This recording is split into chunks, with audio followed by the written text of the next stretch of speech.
Hello everyone. So today I have a build for you guys that's pretty interesting. It's Frozen Sentinel's Spark Charge Sorcerer.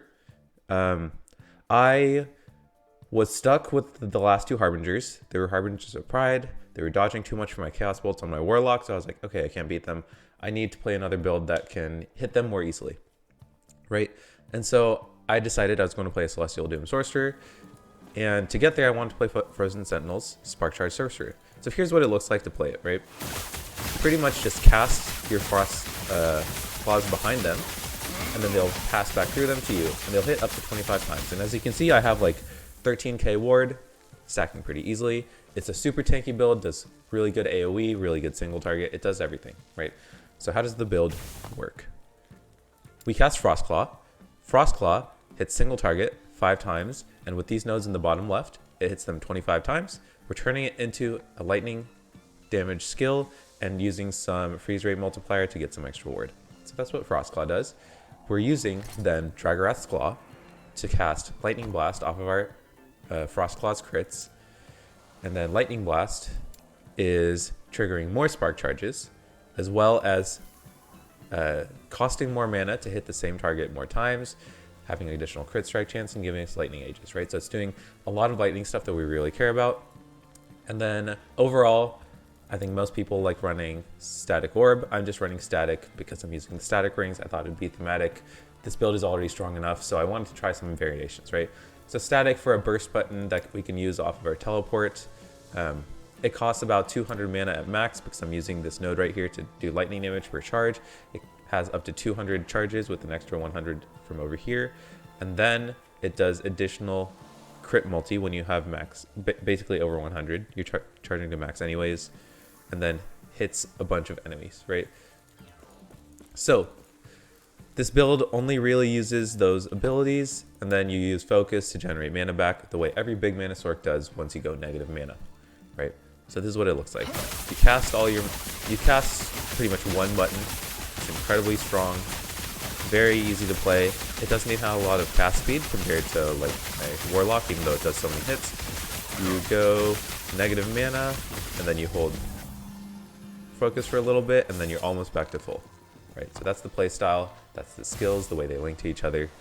Let's talk quickly about the items.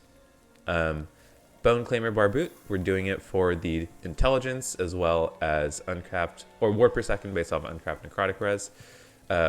These rings, incredibly important. This is our layer of defense. This is why we have 13,000 ward, 9% chance to gain 75 ward when you hit a shocked enemy. With the number of hits we're doing, this is a lot of ward. Fragment of the Enigma. This is a really good damage catalyst. +2 lightning damage per spark charge per intelligence. Incredibly good for scaling our damage into the late game, +1 to all lightning skills. Very useful. I think for single target, there's better relics, but this helps our AoE incredibly, and it's not bad for single target either. Unstable Core, this is sort of the crux of how Big Mana Sorc plays. You have that 13% increased max mana on the implicit. It goes up to 14%, and then a tier 6 or tier 7 mana goes a long way, right? It's hard to drop with LP. You can easily get like 1 LPs, as well as it comes with 10 to 120 max mana as a stat just on there. So this is the core of all big mana sorcerers, right? A good unstable core is all you need. Strong Mind, it's really good for this build because we're doing lightning damage. It already comes with 60 mana plus another tier 6 for 87. So it's a decent amulet. I've seen people run other things. There's other things you can do for damage, but if you're needing to hit that 1,000 mana mark, this is a big way to do it, right? Otherwise, we're just getting mana sort of on everything else. Mana on our relic. Intelligence, Blood of the Exile, because we're in an intelligence stacking build, right? So Blood of the Exile is amazing. Cooldown recovery is very handy for our teleports to get it off cooldown and to reduce the cooldown of our focus.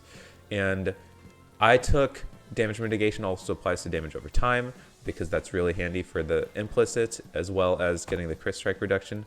I don't think I'm maxed. Let me check.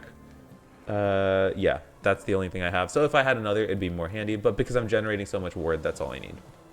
Now, if you look at my build, I have 75 intelligence. Obviously, you want this to be closer to 100. Because I don't have rings to get it there, maybe if I could drop one of these rings and run a tier 6 or tier 7 intelligence ring, that'd be very handy.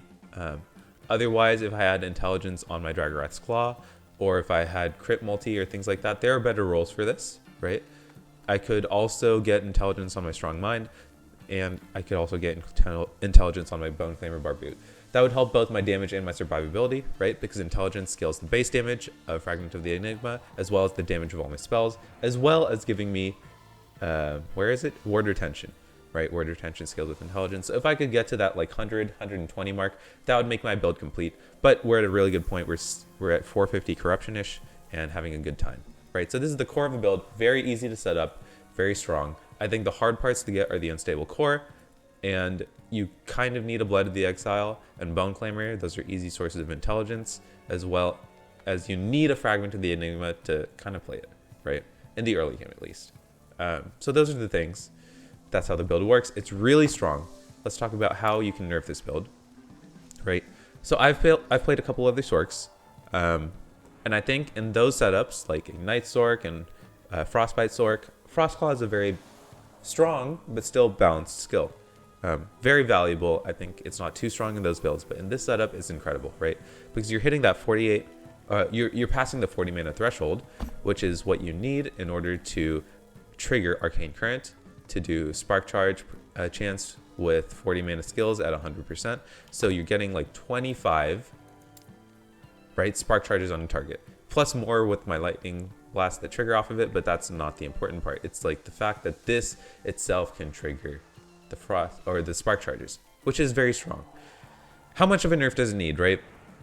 I would say to not demolish every other Sork, either you need an ailment nerf, an ailment application nerf, right? So turning it down from 100% ailment application rate, which is all 25 hits, applying whatever ailment at 100% scaling, down to maybe 90% or 80%.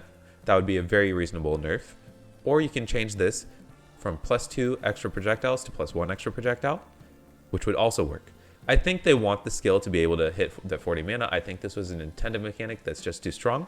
So I don't think they should nerf the mana cost on this to make, you know, there is a punishment, right, to going this stuff if you aren't running big mana. And so I think that's still valuable. Otherwise, how could they nerf this? You could nerf Fragment of the Enigma. I don't think it's too strong on most other builds, but it is a very strong catalyst. Sort of because it has like the more damage for Spark Charges applied by melee attacks, it's also very strong in Spellblade, right? So it would sort of be hitting both. You could change the intelligence scaling to +1 lightning damage per Spark Charge per intelligence, and it would still be a really good build, but you would have the damage from the Spark Charges. Maybe that would be going too far. So those are some nerfs, I think, that could target the damage side. But what definitely needs to be changed is the Invoker Static Touch Ring. So I've played this on an Ignite Sorcerer as well, just one of, in order to get some good defenses for my build. It turns out that 10% chance to gain 75 ward when you hit a shocked enemy with 25 hits is an incredible amount of ward, right? We're hitting 13k ward on a pretty reasonable basis, and maybe it shouldn't be so high. Maybe it should only be 8k ward.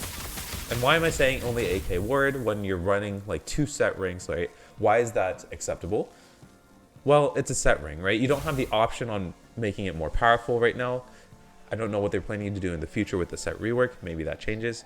A similar ring to this is Ashes of Mortality. It gives 2 ward per ignite stack on the target, as well as 30 ward for ignite stack or damned on you. I think it's ignite or damned on the target.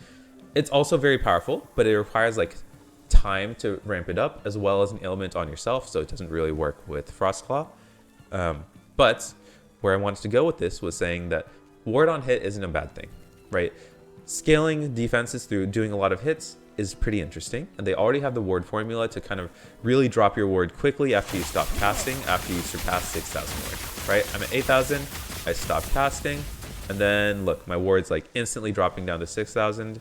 It's going way down really fast, right? And I'm sitting at 2,000 normally. And then around 3,000, this is where it wants to be at, you can tell. So I don't think the ward on hit should be nerfed too much. Just a little bit, maybe either changing the percentile or changing, I think, the reward from 75 down to 50 would be a very reasonable amount. EHG can do the math, but I think the goal is to get it down from 13k ward on hit, like total, whenever you're spamming it, down to maybe like 8k, And I think there is benefit to rewarding you for playing a stronger build, right? I don't think all builds should be created equal. This is probably just a little too strong on both the offense, AoE, and clear. I don't think the AoE should be touched. Like I mentioned before, I played this build because my Chaos Bolts couldn't hit the Harbinger of Pride. And I think there should be builds that have good AoE to have an easier time with things like that, right? And the reason why, I guess I should mention it, is that the second cast of Frostclaw can autocast and aim at a random target that's 3 to 9 meters away. So even if something moves, it'll cast back towards it, right? So it'll still get hits in. It won't be the full value hits, but it'll still get hits in for things that are moving around really fast, which the Harbinger of Pride is, right? So that's where the value, I think, from this build is. I hope you guys check out Frozen Sentinels build, which I'll link down in the description below. Try this build out. It's super fun. It's definitely going to get nerfed, but I hope it's not nerfed too bad because it's very fun. So y'all take care, and I'll see y'all later.